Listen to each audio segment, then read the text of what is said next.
मित्रों, गरुड़ पुराण के धर्म कांड के प्रेतकल्प अध्याय के अनुसार एक दिन पक्षी श्रेष्ठ गरुड़ भगवान कृष्ण से पूछते हैं कि हे प्रभु, मृत्युलोक और यमलोक के बीच जो वैतरणी नदी पड़ती है उससे एक जीवात्मा का क्या संबंध है?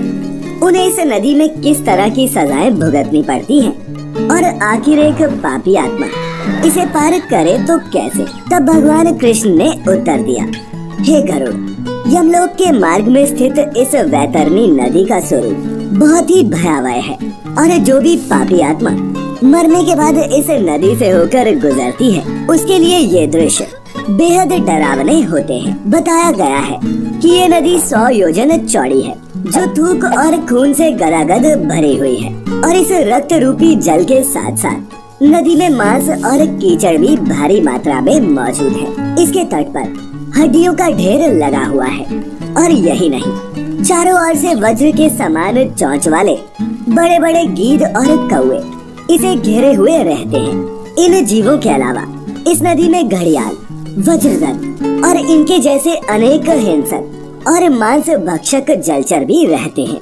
कहा तो ये भी जाता है कि ये नदी पापियों को देखकर कई तरह के भयाक्रांत स्वरूप को धारण करती है। जी हाँ, जैसे ही कोई पापी आत्मा नदी में प्रवेश करती है, इस नदी का रक्त और पीप भरा जल भी ठीक उसी तरह खोलने लगता है जैसे किसी गर्म बर्तन में घी खोलता है। बताया गया है कि पापी आत्मा के प्रवेश करते ही ये नदी 12 सूर्य से उत्पन्न होने वाली गर्मी के समतुल्य तपने लगती है, जिस कारण उस महाताप से पीड़ित पापी चिल्लाते हुए करुण विलाप करने लगता है।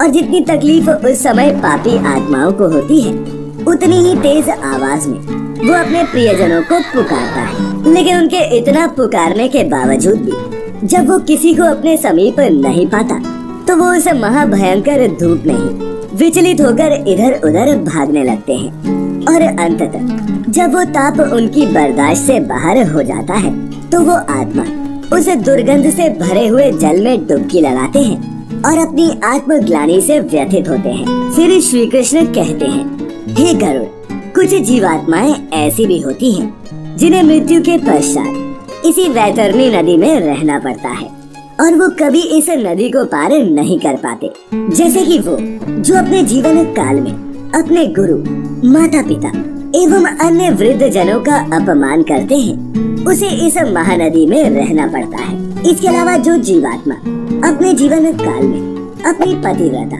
सुशीला और धर्मपरायण पत्नी का परित्याग करते हैं, उनको सदैव के लिए इसी महागिनौनी नदी के जल में वास करना पड़ता है। साथ ही जो जीवात्मा जीवित रहते हुए अपने स्वामी, मित्र, तपस्वी, स्त्री, बालक या फिर वृद्ध का वध करते हैं, उनका भी इस महानदी में गिरना तय है। साथ ही आग लगाने वाला, विष देने वाला, झूठी गवाही देने वाला, मदिरापान करने वाला, यज्ञ का विध्वंस करने वाला, राजपत्नी के साथ गमन करने वाला, चुगलीखोरी करने वाला, कथा में विघ्न डालने वाला, स्वयं दी हुई वस्तु का ही अपहरण करने वाला, खेत की मेड़ और सेतु को तोड़ने वाला, दूसरे की पत्नी को प्रदर्शित करने वाला, प्यासी गायों की बावली तोड़ने वाला, कन्या के साथ व्यभिचार करने वाला, कपिला का दूध पीने वाला, शूद्र तथा मांस भोजी ब्राह्मण मरने के बाद वैतरणी नदी में ही वास करता है।